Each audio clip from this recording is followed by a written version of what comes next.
Buenos días, buenos días. Este es un nuevo video que quería colgar de lo que ya había conversado en el video anterior, respecto de algunos puntos que sería interesante tocar, que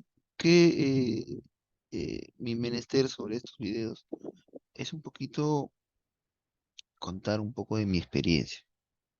La idea, por favor, en estos videos no es ir contra lo escrito, que no es que con esto esté diciendo que no se pueda, sino que si dentro de la elocución o de del- de este relato que voy a realizar, por ahí pareciese que estuviera de esa manera, bueno, es parte de esta experiencia que he tenido, más no busca romper algo por ahora, porque como cualquier tema controversial, si existiese a través de ingeniería o algún otro tema, debe siempre estar sustentado. Así no puede ser yo creo, yo pienso, presumo, porque eso sería una opinión más que un estudio respecto de lo que en muchos casos se ha ido aplicando en muchos años. Básicamente está relacionada a muchas filosofías que existen ahora, ¿no? Y como toda filosofía, tiene pues sus fortalezas, sus debilidades. El problema de muchos de nosotros los profesionales es que endiosamos demasiado estas nuevas filosofías y yo sé que de alguna manera interesante de ver las cosas es ver el lado positivo, pero el lado positivo es un tema más sentimental, si le pueden decir. Nosotros los profesionales somos investigadores. No podemos aceptar las cosas así porque sí. Tenemos que analizar, investigar, refutar, preguntar, indagar para poder tener un concepto bien claro sobre estos aspectos que se aplican, ¿no? Hay muchos temas, como le mencioné en el video anterior, que quisiese tocar, pero ya me voy a enfocar básicamente en uno muy particular, que es el tema de los costos, ¿no? Obviamente estamos hablando de los costos para la construcción, a través de la construcción civil, lo que tiene que ver con la ingeniería civil, porque los costos o costes, como dicen mis amigos los españoles, tienen muchos ámbitos y muchas ramas que se van moviendo en muchos actividades económicas, ¿no? Mis amigos contadores manejan la contabilidad muy bien, hablan de costos, y me ha pasado alguna vez cuando he hecho revisión de costos o análisis de costos, cuando he tenido que sentarme junto con mis amigos contadores, es toda una historia, ¿no? Más aún cuando uno no tiene esa formación universitaria respecto al tema, ¿no? Si nosotros nos enseñan costos y presupuestos dentro de la rama de la ingeniería civil, pero no más allá del costo casi indicado como costo directo. Por eso es que muchos de los profesionales de ingeniería civil les cuesta tanto hacer un análisis no de precios unitarios, sino de lo que es un gasto general. Porque en el gasto general, como ustedes deben saber, está incurrido el gasto general variable, el gasto general fijo. Y en el gasto general fijo, ahí empiezan a aparecer estos costos financieros, el IGB, el bendito IGB, para los que no son de Perú. El IGB es el impuesto general a la venta que se le agrega a cada servicio o recurso que tiene un intercambio, una compra-venta. Creo que es el IVA en otros países, ¿no? Entonces, eso, como en cualquier parte del mundo, también se gestiona. Entonces, ¿por qué lo toco ese punto específico del IGB? Digámoslo así, que el impuesto a los trabajos realizados en construcción civil, para que los que quieren, porque es eso, minimizar el aspecto de costos como un tema tan sencillo como cotizar o preguntar valores, costos a entidades, empresas, proveedores, trasladar una planilla y decir la suma de esto me da el total del costo del proyecto, no es así. Los que estamos inmersos en este tipo de cosas sabemos que hay mucho más que solamente cotizar. No digo que no sea parte, por supuesto que lo es. Es como colocar tabiquería en una construcción para una vivienda. No puedo resumir toda el área de producción, decir que simplemente es colocar ladrillos, porque no lo es. Aquel que hace construcción sabe que es parte importante para la construcción de una vivienda, si es que la vivienda es de mampostería, pero no solamente es eso lo que se realiza. Entonces, vamos manejando el concepto para que me vayan entendiendo y los amigos míos, y también que no son tan amigos míos, entiendan que cada especialización tiene justamente eso, y por eso justamente es una especialización.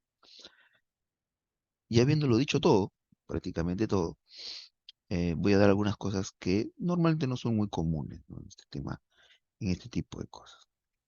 Hay una frase muy casi universal en la construcción civil, a nivel mundial lo podría decir, donde el constructor, el gran constructor, o los constructores, porque ahora se habla de un equipo de trabajo, antes era solamente un residente, casi traído desde el Olimpo, con todas las condiciones, con el conocimiento, que se encargaba de decir a detalle qué hacer a cada uno de los integrantes, no el equipo, sino la estructura de trabajo que tenía, ¿no?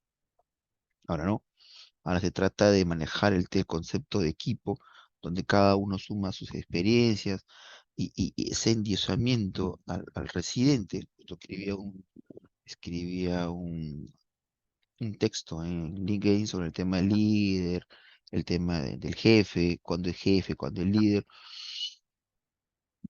Lo decía en el video anterior, ¿no? Después que usted logre los objetivos, vamos a ver los procesos.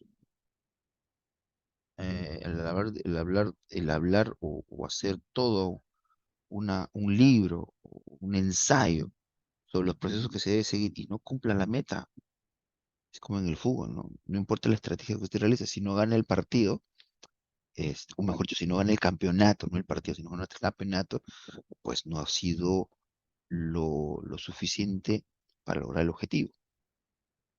Igual, no tenemos que adecuar a las circunstancias y las situaciones. Antes que me siga saliendo el tema y llegue al mundial, cosa que no es la idea, lo que yo quería plantearles es algo muy sencillo. Está en boga, hace muchos años, no ahora, el tema de la gestión. Todo se debe gestionar. Solo te pasé una broma.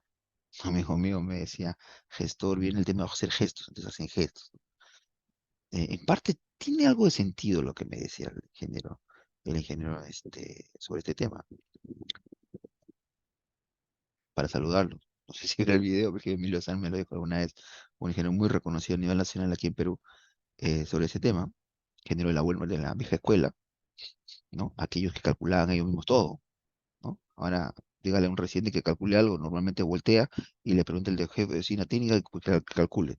El jefe de oficina técnica voltea y busca al especialista. El especialista busca al asistente y el asistente entra al software y hace un diseño.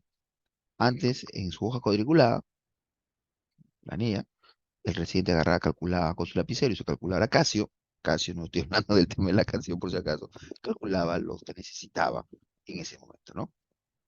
Y eran muy prácticos, por eso existían los sábados, ¿no? Eran muy prácticos. Esa practicidad se ha perdido, ¿no? Ahora todo lo tenemos ahí en 3D, 4D, 5D, 20D, como quieran llamarlo, y no son muy prácticos. No digo que todos. Se superpone más el tema visual, que me parece correcto, pero la practicidad tiene que estar dentro de cada uno de los profesionales. Tal vez Almía no es otro tipo de profesional en esta época. Podría ser, podría ser. Como dije hace un momento, al final los resultados van a decir si esta nueva tendencia es una mejora o es un desmedro lo que había antes.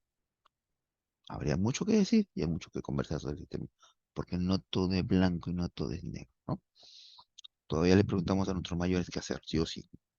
Yo sí soy muy honesto, sí lo pregunto todavía, porque siempre he creído que la experiencia es muy valiosa en todo ámbito de la vida. Pero en el tema de gestión que hablábamos de costos, les decía que el tema de cotizar o cuantificar los costos a través de solicitudes de costeo por parte de las empresas, voy a tratar de ser muy universal para que puedan entender el video, no necesariamente implica que termine el proceso del aspecto de costos, ¿no? O el área de inteligencia de costos, que ahora le llaman, ¿no? Perdón, área de conocimiento. En la época que yo lo estudié, se decía que era un área de conocimiento. El conocimiento de costos no termina ahí. ¿Y qué está escrito en el PMI? En el PMBOK, perdón. Hay un tema de gestión, hay un tema de saber qué nos va a deparar en el futuro. Son las predicciones y proyecciones, ¿no? De los costos que van a suceder y el cómo controlarlos. Una palabrita mágica que ha aparecido ahora, que siempre ha existido realmente, nada más que no le ponen este nombre, y es el tema del control, ¿no? Yo tengo una, no filosofía, sino un concepto muy, muy sencillo sobre el tema del control. A nadie le gusta que lo controle, de verdad, a nadie le gusta que lo controle. Y por eso es que aparece el famoso tema líder jefe, ¿no? Dicen, el jefe es el que controla, el líder no controla, el líder se va contigo entre la mano, te lleva de la mano, nada antes que tú, se moja antes que tú, etcétera, etcétera, etcétera. Porque se busca vender la idea de que el control no es algo que debe existir. Pero es simpático cómo va en la contradicción. Cuando ustedes lean las filosofías que existen del Eco-Extraction, del PMOK, la ACC, hablan de control. ¿Qué controlamos? Procesos. Y dentro de los procesos, ¿quiénes están inmersos? ¿No están inmersos las personas? Entonces, por una cuestión de la propiedad transitiva, que en el colegio me enseñaron, corríganme si estoy mal, se entiende que también debo controlar a las personas. Y ahí viene la gran discusión, la gran discusión.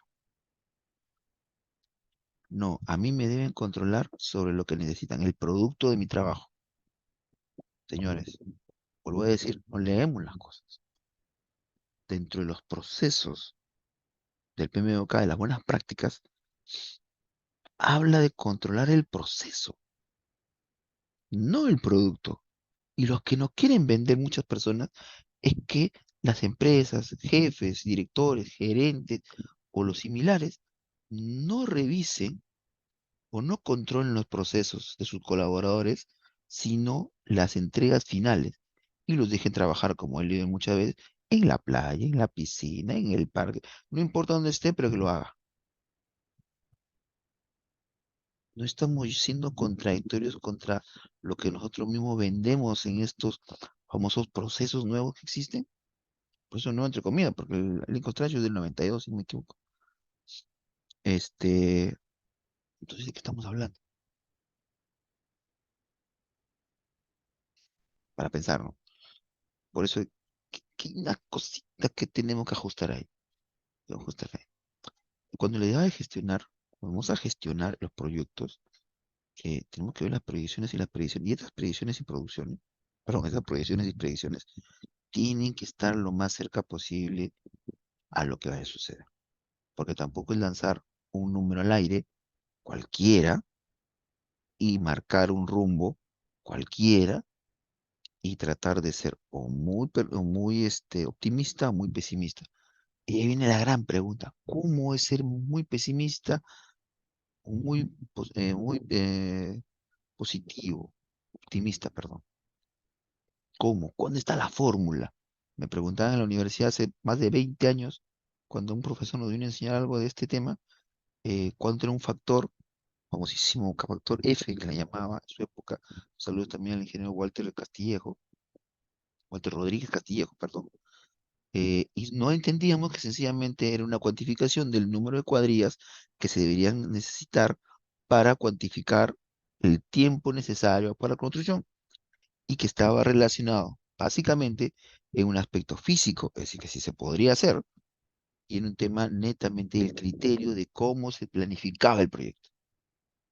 Tan sencillo decirlo ahora, ¿no? Entonces, 25 años era más difícil. Bueno, imagínense, hace 25 años en qué época estábamos y cuánto de nuevo era esto. Si ahora es nuevo para muchos, imagínense de 25 años. Pero lo que yo quiero llegar era que se debe gestionar. Y ahí la palabrita mágica que a muchos no les gusta, que es necesario tener en cuenta, es que se debe tomar en cuenta aún ahora, con todas las herramientas que existen, la experiencia, el juicio experto. Es necesario que personas que hagan costos hayan pisado terreno alguna vez. Él me podrá decir, pero no es necesario. Bueno, sí es necesario. Que hay un feeling muy especial que tienen los amigos de construcción. Y ellos lo saben. Saben dónde, cómo, cuándo, por qué se deben hacer una u otra cosa. El ingeniero de costos puro, como yo le llamo, puede utilizar todas las herramientas, pero a la larga, y ustedes lo habrán escuchado, siempre les recomienda hablar con la gente de producción. Imagínense ustedes que el ingeniero de producción termine llegando a una oficina y él haga el costeo, controle y maneje rendimientos, avances, costos meta, costos reales, costos proyectados, costo de venta, a su flujo de caja, sepa cuándo debe pagar o no, puede entender qué proveedor de todos me puede esperar una factura de 2, 3 meses y cuál no. Interesante, ¿no? Muy interesante. Ahora, yo voy a decir una frase que probablemente a muchos de los que escuchen se les da mover un poco la cabeza, porque nos los han vendido mucho, ¿no? Y se lo digo de verdad, me incluyo, y no me lo han vendido ahora, me lo han vendido hace muchos años. Famoso Pareto, ¿no? Se dice el famoso, ni siquiera es 80-20, César, no sé de dónde salió que era 80-20. Digo, por no sé de dónde salió, porque obviamente va a no sé, un Google le llama, ¿no? El Google, y encuentra que es 80-20 y todo lo demás, que lo que sucede en el 80%, el costo total respecto al 20%, hace que el 20% tendrá que por necesidad estar inmerso en esa proyección, porque el cambio que pudiera haber ahí no es trascendente respecto al total, parafraseo como para diccionario, ¿no? Pero ¿para quién? ¿Para qué usar esa herramienta? Para disminuir el tiempo de la evaluación a detalle. Entonces esto no es para todos. ¿Por qué lo digo? Porque yo he detectado analistas aplicando Pareto. ¿Cómo es posible que un analista que debe ver el análisis a detalle aplique Pareto? El Pareto es para poder hacer una revisión relativamente rápida de algún proyecto, pero no es detalle. El proceso tal cual de hacer un presupuesto es revisar cada una de las actividades, no aplicar Pareto. Yo he visto en muchos amigos míos que trabajan en licitaciones que aplican Pareto. Los jefes probablemente sí, pero incluyen sus analistas. Conclusión, cuando llegan a las obras, los ingenieros de construcción encuentran partidas que tienen costos que no tienen congruencia, ¿no? Y alguien me podría decir, no, pero si eso no es trascendente. No es trascendente en la primera evaluación, porque en la primera evaluación que usted hace, lo hace sobre eh, afirmando que el expediente que tiene y el contrato que tiene no va a ser modificado, ¿o no? Porque estoy hablando de un 80-20 de un 100%. ¿De qué? De una estructura de costos, de un presupuesto, de un expediente técnico. No está haciendo una evaluación completa del expediente, indicando dónde están las falencias, dónde pueden haber adicionales, dónde pueden haber reducciones, dónde pueden haber impresiones de plazo. ¿Usted imagina que no haga la evaluación correcta de partidas que sean el 20% y que eso en la ejecución se vuelva un adicional de obra y que sean partidas tan mal costeadas que signifiquen pérdida? ¿Se imagina? He ahí el detalle de poder hacer un presupuesto consensuado, revisado, analizado, basado en el miren, acabo de tocar el tema de ampliación de plazo y acabo de tocar el tema de adicional de obra. A muchos supervisores y funcionarios públicos, porque es una obra pública o un buen privado, no les gusta la palabrita. Sí, es correcto, a mí tampoco me gusta la palabrita de una adicional, la ampliación de plazo. Pero en otra reunión hablaré sobre ese tema, Pero en muchos casos, no digo en todos, en muchos casos, estos adicionales y ampliaciones de plazo salen porque el expediente ha sido mal concebido. Acabo de decir, no, el contratista no lo revisó. No, sí, efectivamente no lo revisó. Pero no es un filtro necesario sobre ese tema. El filtro, el primer filtro, viene de la entidad. ¿Se dan cuenta cómo este Pareto no sería del todo correcto si aplicamos este precepto o este concepto de adicionales futuros que pueden aparecer en un expediente, teniendo como experiencia que la mayoría de los expedientes, no voy a decir todos, pero la mayoría de los expedientes tienen estos problemas? ¿Cómo se puede seguir aplicando el concepto de Pareto en la revisión de los presupuestos si la mayoría de los presupuestos y la mayoría de las obras revisen Infobras y revisen ya una estadística de cuántas obras no tienen adicionales? Van a encontrar seguramente cero. Todas tienen adicional. Entonces, ¿cómo usted podría hacer una evaluación de Pareto en proyectos que tienen ese riesgo? Para el tamaño, riesgo. ¿Se dan cuenta que cualquiera no puede hacer un presupuesto en estas condiciones? Por supuesto. Se dan cuenta que no solamente es cotizar, ¿no? Y empiezan las cosas mayores a aparecer, ¿no? Se equivocan con una cotización de un costo que lo puede ajustar respecto de un adicional que puede llegar al 20, al 50%. Alguien, no, 50%, no, sí se puede llegar al 50%. Por supuesto que se puede llegar al 50%. Eso también lo veremos cuando hablamos en otra reunión sobre el tema adicionales. Pero lo que yo quiero llegar y dejar muy claro, tratar de plantear esta tesis es que los costos incurridos o por incurrir dentro de las obras deben tener un análisis no solamente de cotización.